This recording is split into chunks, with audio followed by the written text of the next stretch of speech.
Namaste and welcome. I am Pratim Bose and you are watching my podcast Perspective. In this episode, I will talk about the electoral roll revision in Bihar. It is called Spatial Intensive Electoral Roll Revision. The indication is that the process will be replicated across the country. Before I start, let me explain first. It is well within Election Commission's purview to revise rolls. Rolls are revised in two ways. One is called summary revision, where you take the roll already there and consider inclusions and exclusions based on applications by the voters who want to be voters or shift their names from some other place to someplace else, and by the objections by the political party. They identify that some people is not here or not. If they do, so all these are taken into consideration and the roll is prepared. This is called a summary revision. The intensive revision is the same way census is undertaken. We all know that a census report, say in India, the last census was conducted in 2000, report was available in 2011.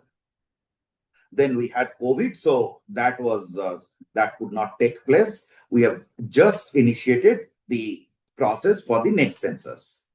Now, in census, what happens? The census report 2011 is done and dusted. It is there in report form, the raw data and everything is archived, etc. The new census will start from zero. They will once again go from house to house and enumerate the population. That is the process. The same process is followed or should be followed in the case of intensive roll revision. However, in the case of Bihar,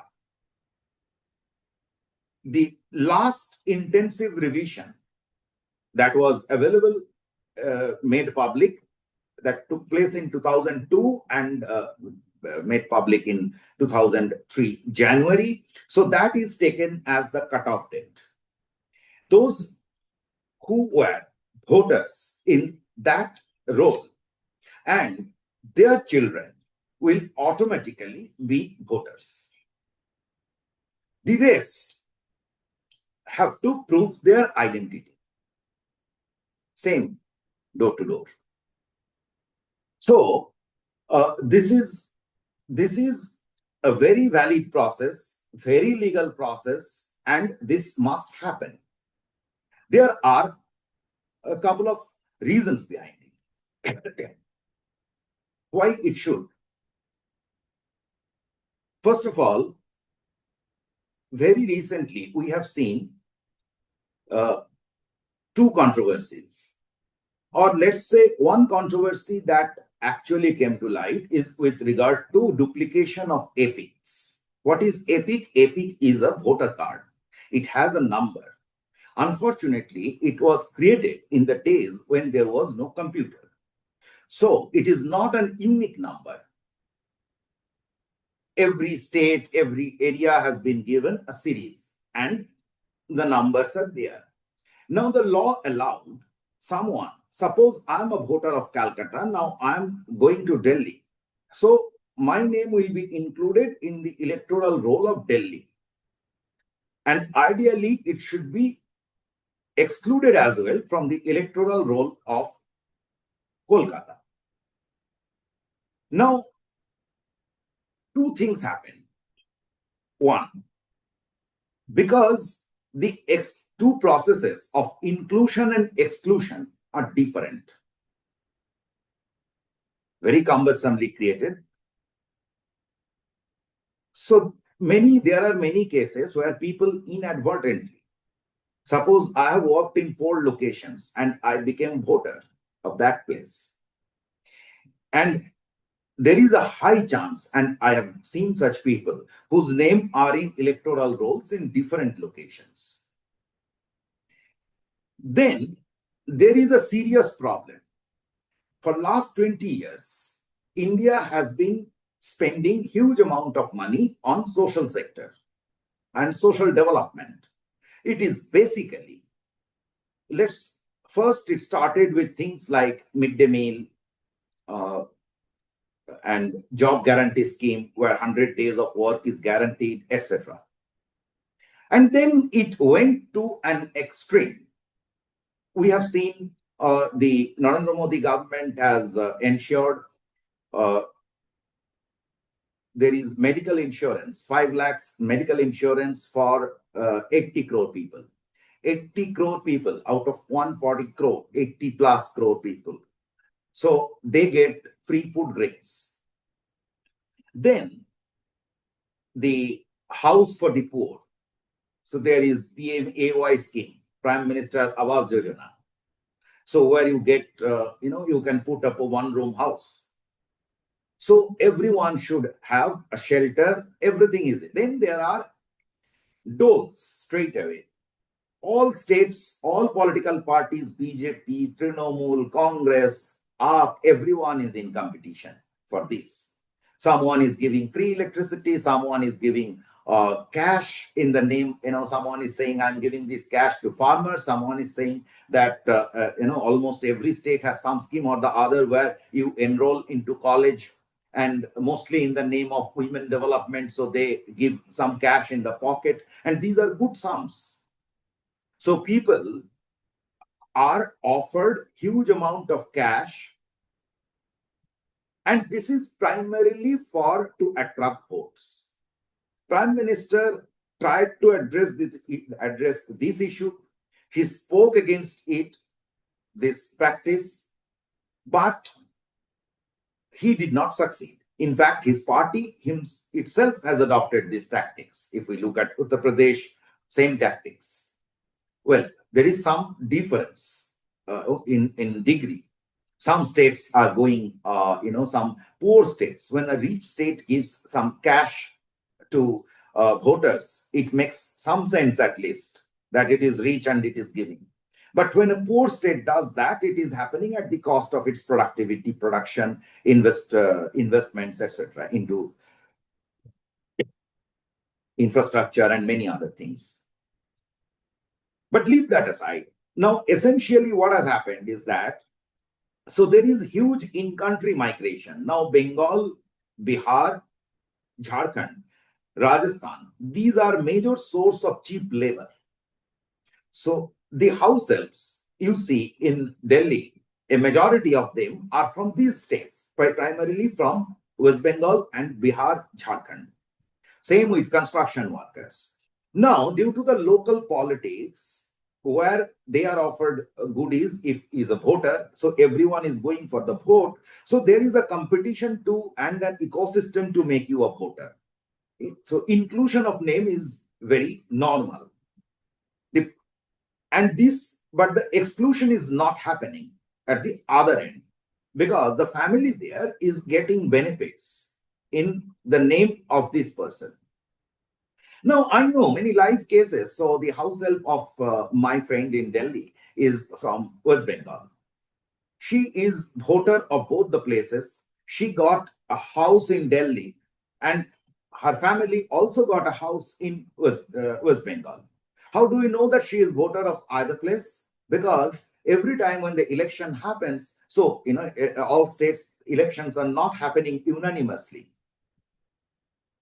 So they always have an opportunity to move around and give votes.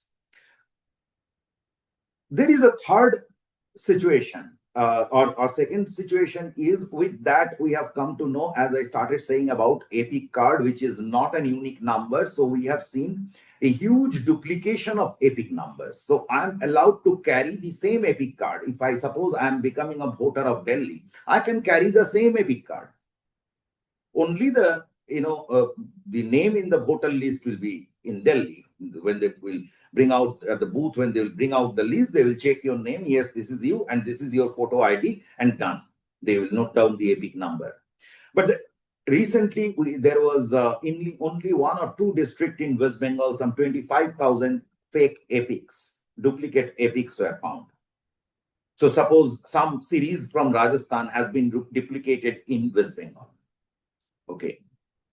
So that takes us to the third problem, and which is a serious problem.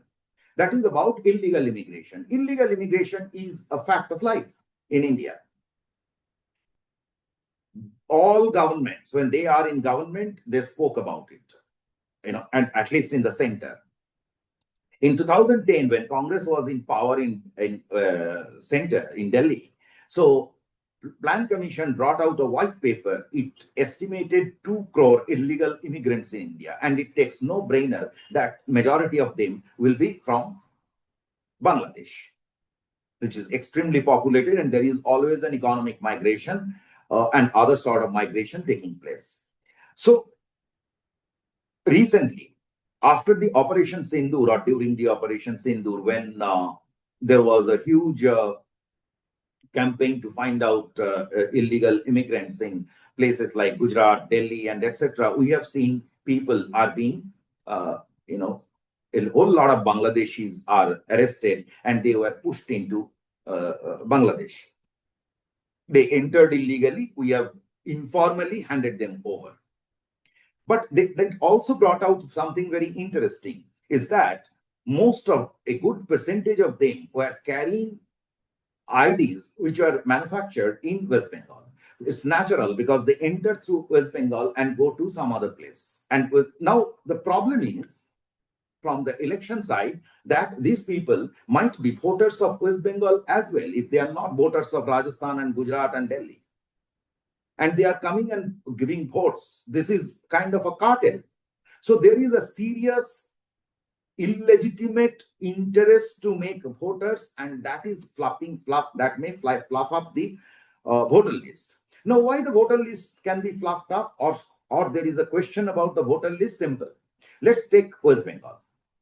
For over the last 10 years, there has been number of surveys. We call it National Family Health Surveys. So NHFS, NFHS. So if you go to from 90s to last one was in 2019-20, and West Bengal is one of the lowest fertility rate records, lowest, not one of the lowest fertility rate. West Bengal and sometimes Kerala, sometimes Tamil Nadu, they are the lowest. The urban fertility rate is as low as 1.4 in the last NFHS survey. And in Kolkata, it is as low as 1.2 or 1.1, which is equivalent to some some Taiwan and etc. And in census 2011, Kolkata's population decreased. The core Calcutta population. We have roughly 45 lakh people in Calcutta, and who are residents of Calcutta. And there was a reduction, if I'm not wrong, I'm talking from memory, of around 80 lakhs, 80,000. So the point is, if the population decreases, and that is the situation in the urban areas, most of the urban areas in West Bengal, except 5 districts, all are reporting low TFR. So the voters cannot increase. Now, here is a major problem. The voter list, we are only seeing summary revisions. So we don't know what was we don't have a base figure. The base figure is as backdated as in 2002, 23 years ago. In this period, there has been a dramatic fall in fertility rate. And in some urban areas, the population started decreasing. There is very little discussion about it. But in not only in West Bengal, in South, in parts of India, we are witnessing a decreasing population, an aging population. So that being the case, the intensive revision should have happened much earlier. But it didn't happen.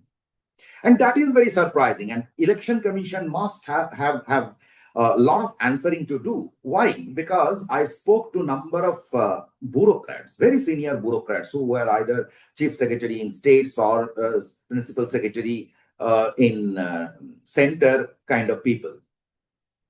And what they point at is that till 1990s, it was a norm to hold, EC had a norm, to hold intensive revision once in every 3 years. In between, there will be summary revisions. So once in every 3 years, they will go out door to door and enumerate the voters. Assume India is a big country, so one may not know, some place they might not have done it so frequently or whatever. So we know that it was being done frequently till even in the 90s. And we are seeing that the last intensive revision took place in 2002. And that takes us to the question, why, when the NFHS was showing such a sharply declined fertility rate, when we are witnessing even an Uttar Pradesh, which is now reporting less than the replacement rate fertility. Okay. West Bengal has been showing low fertility for last 20 years, well below the replacement rate. And Calcutta's population fertility rate has been low for last 30-40 years. Population in census 2011, we saw the population decreased. Why? They did not go for an intensive revision of electoral roll for so long, 22 years. Why? This why actually gave birth to very unfortunate controversies. Political parties like Trinamool, which always looks at some conspiracy. So they, not only Trinamool, there are some others as well. They have started saying that it is, it is a ploy to throw people out of the country and this and that. West Bengal, there is a business of making illegal immigrants voter. There is a whole mechanism over here. So that said, this controversy is created. And newspapers are riding it easy on them. So I saw one news report which is claiming that 2.9 crore voters, in Bihar are at risk. It is a top magazine in India. It is absolute nonsense. There are 7.9 crore voters, of which 4.9 crore voters were there in 2003 January. So they are out of the context. They will remain voters, and then their children will be voters as soon as they cite their father's name, mother's name in the voter list. So that means the 2.9 crore is not at risk, first of all. Second, so whosoever the names which are included after 2003 are in question, and many of them are actually children or family members of those who were in the voter list in 2003. Those who have become voters after that will have to show the identities. And illegal immigration is a major issue even in Bihar, Jharkhand, because if you look at the map of West Bengal, it tapers at the middle, and there is a small strip of land between, Bangladesh and Bihar. There is West Bengal in between. It's a very small strip of land in Murshidabad, Kaliaganj and Kaliachowk, etc. And where the Ganga is entering to Bangladesh. And if you go to Bihar districts like Kishanganj, etc., you will see that illegal immigration has been an issue. And if you just go, there is Jharkhand next to it, and in Pakur and etc., illegal immigration has been an issue. It comes up during election times. So illegal immigration is definitely an issue. There is nothing wrong in catching them and sending them back home. When America can do, we should do it as well. The bigger issue is that electoral role that we have in all probability is highly fluffed up. We are in a situation where the same person has names in many kind of, the same person may be a voter in West Bengal and a voter in Delhi, a voter in Calcutta and a voter in Delhi, or a voter in Araria in Bihar and a voter in Delhi or Bangalore. So that has to be stopped, both for it has economic reasons, it has political reasons. The very problem is, or the very question is, where EC must come out clean, is they must explain why did they stop the culture of intensive revision of electoral rolls after 2002. Election Commission is a highly professional body. They are people have extreme domain expertise. So it is very unnatural that their people haven't suggested it. But why did the election commissioners were silent? It was in their purview, it is their domain. They are constitutionally empowered to do whatever they want to do with regard to electoral roll and elections. Politics has nothing to do with that. So they must explain why the electoral roll has not been reviewed intensely after 2002. They have given birth to an unnecessary controversy. They have created a situation where the voter lists, where same person might be voter in multiple locations. They have created the ground where illegal immigrants could be voters. We have no way to check that. Simple reason, if your base voter list is as outdated as 22 years ago, so you cannot really, you cannot question locally that how come voters of that place has gone up by this number. If the population is this, or if that is the population growth, how could number of voters can grow, could grow to this level, this percentage? There were no, there was, you cannot really apply your senses, common sense to, you cannot, there was no way to analyze the electoral roll, whether it was, it has loads and loads of muck in it, loads of false voters in it. So thank you very much for watching Perspective. If you like this episode, please subscribe and share. फिर मिलेंगे.